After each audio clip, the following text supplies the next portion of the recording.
Since 1989, and more recently with the coming of cheap air travel to Europe, many people consider that East Central European countries are new countries. They could not be further from the truth. The reality is that many of these countries have re-emerged from the wreckage of history, with some of these states returning to the world map for the first time in centuries, Ukraine being a good example. Poland is also an old country and has had a checkered history since the state of Poland emerged in the year 966.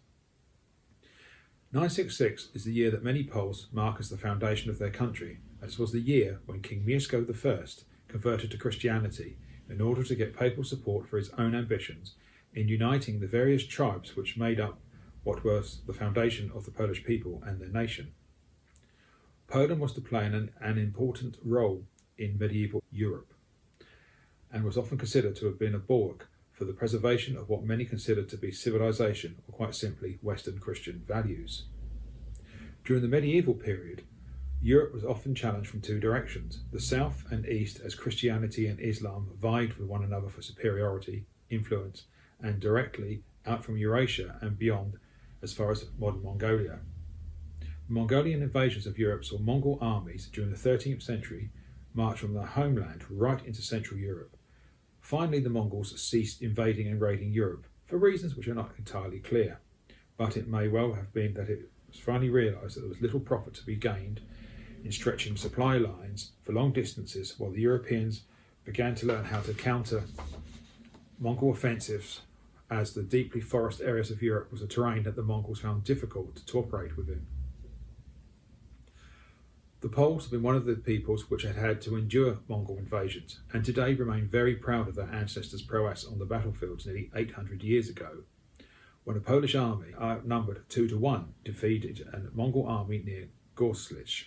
This was at a time when Poland, despite having its own internal problems, which seemed to beset so many medieval countries, was able to put an army into the field and stem the advance of the Mongol horde, as the Mongols' advance was often referred to by Christians at the time. Many Europeans often saw the Mongol attacks as simply satanic, as much coming from the east was viewed with suspicion and often with loathing and fear. The other main challenge to Poland, and indeed much of East Central Europe, came from today's modern Turkey, but from the late Middle Ages until the early years of the 20th century was often referred to as the Ottoman Empire, as Turkey, from the mid-14th century, began to invade and subdue the Balkans, annexing countries and peoples, as Turkish armies pushed deeper and deeper into Central Europe beyond the Balkans. By the 16th century, even Hungary had been largely conquered by the Turks and incorporated into the Ottoman Empire. The Balkan kingdoms were already gone. The Turks were also raiding in the eastern and central Mediterranean area, as well as along the Adriatic Sea, and threatening the Italian coast in general.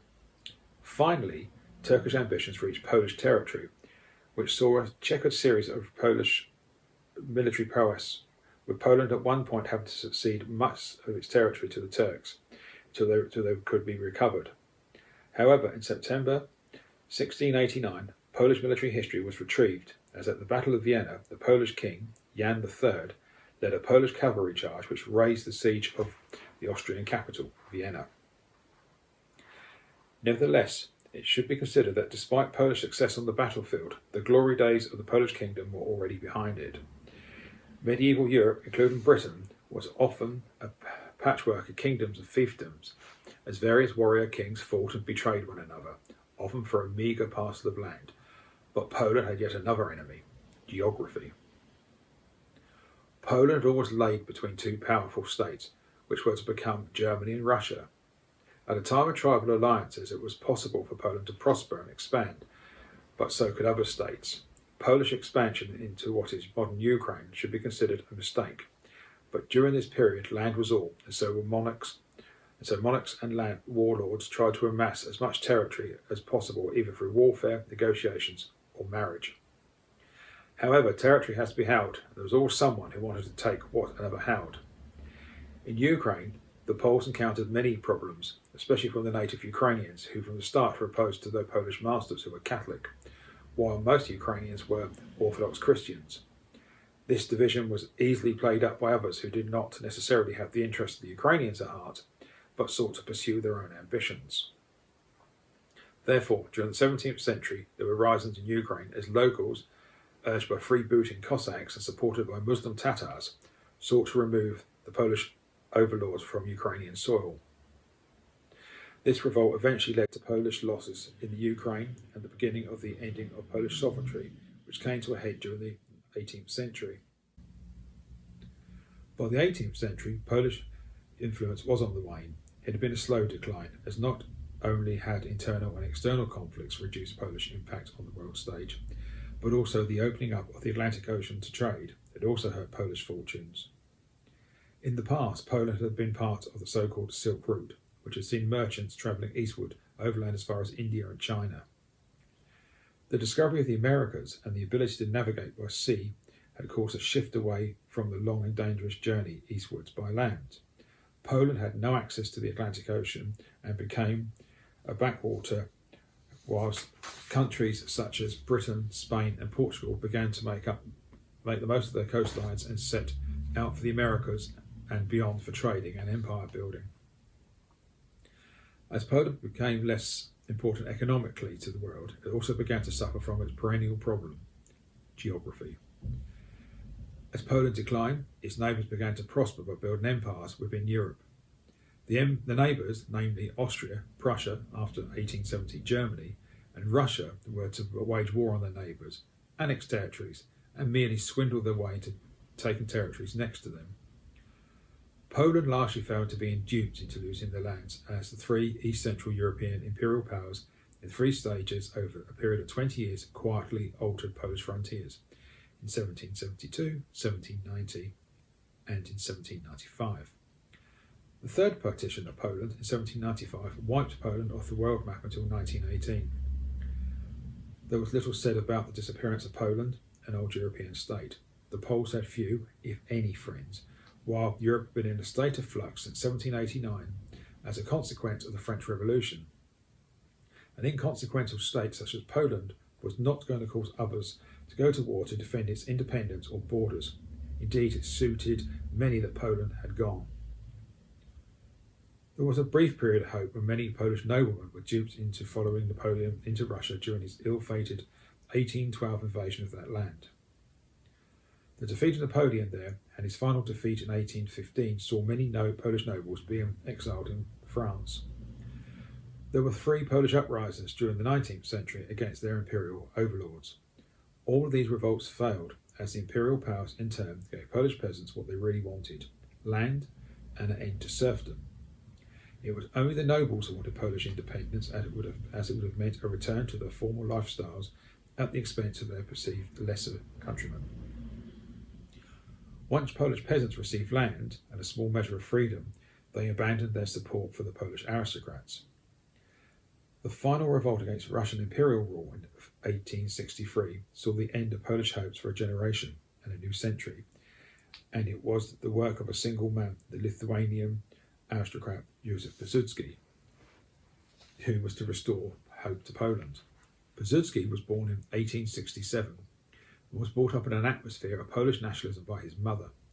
This was quite common in the so-called aristocratic households, as many of the men were either dead or in exile voluntarily or imposed by the Russian authorities, all too often in Siberia and out of the way. By 1887, the young Piłsudski had been convicted of being in a plot to assassinate Tsar Alexander III and was imprisoned. Aside from affiliation to student bodies which opposed Russian rule, this was Piłsudski's first sally into the restoration of a Polish state and independence. It was to become an obsession until 1918, when independence was achieved. But it was not through a feat of Polish arms or influence of Piłsudski. Polish independence was a mixture of dumb luck and the fact that the 3 East Central European empires were swept away by military defeat and revolution in 1918, as was the case of Russia in 1917, Germany in 1918, while Austria fell apart in 1918, defeated on the battlefield, while enduring domestic crises as its people began to starve. However, Piłsudski, even if he had been in a German prison since 1917, had not wasted his time between his first imprisonment and Polish independence. Piłsudski had realised that events needed to change in order to achieve Polish independence. He had identified that Russia was the greatest enemy of Poland, and he was always seeking allies who might aid Poles in their struggle for statehood. The first chance came in 1904, when the Japanese-Russo War broke out. Piłsudski made his way to Tokyo to seek an audience with the Japanese authorities. What he sought was Japanese support for the Polish struggle against the Russians. The Japanese listened politely to Piłsudski, but declined to support him. While Piłsudski was in the Japanese capital, he met by chance his great political rival, Roman Dmowski, a Polish nationalist who could only consider a future Poland for the Poles. Piłsudski was far more open and did not worry about one's ethnicity, faith, or nationality. Just support Poland was his mantra. Dmowski was also in Japan seeking support. He was received with less enthusiasm by the Japanese. Piłsudski, who never received any military training in the first decade of the 20th century, began to establish military formations known as legions, which he hoped would be the nucleus of a future Polish army, which might sweep to victory somewhere in the future and establish a new Poland. The reality was that the legions were paramilitary units of little, if any, military value, but were symbols of the possibility of a fighting Poland. After 1918, it was obvious that the legions were merely military clowns, and it was the Polish professional officers who had served in the armies of the ex-imperial powers who were to bring anything like professionalism to the nascent Polish army after 1918. However, the legions, especially the original members known as the 1st Brigade, were to provide a political base which was extremely loyal to Piłsudski. By 1912, cracks began to form in the stability of Europe, which had not experienced a large war since 1815, except for the Crimean War of the 1850s. The First Balkan War broke out in 1912, which saw the power of the Turkish Empire begin to rapidly shrink. The Turks had been steadily losing territory in the Balkans since the 19th century, and by 1913 had lost most of its European lands.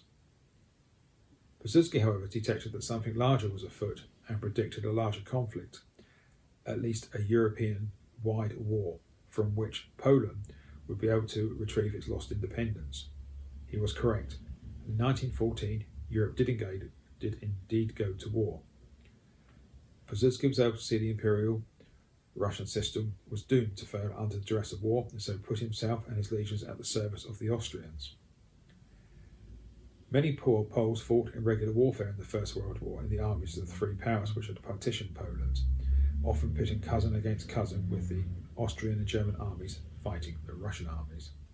However, the service of the Polish legion for the Austrian army bordered on farcical and provided nothing of any importance, but for Poles it was important that the Polish formation was fighting, albeit badly, in the war.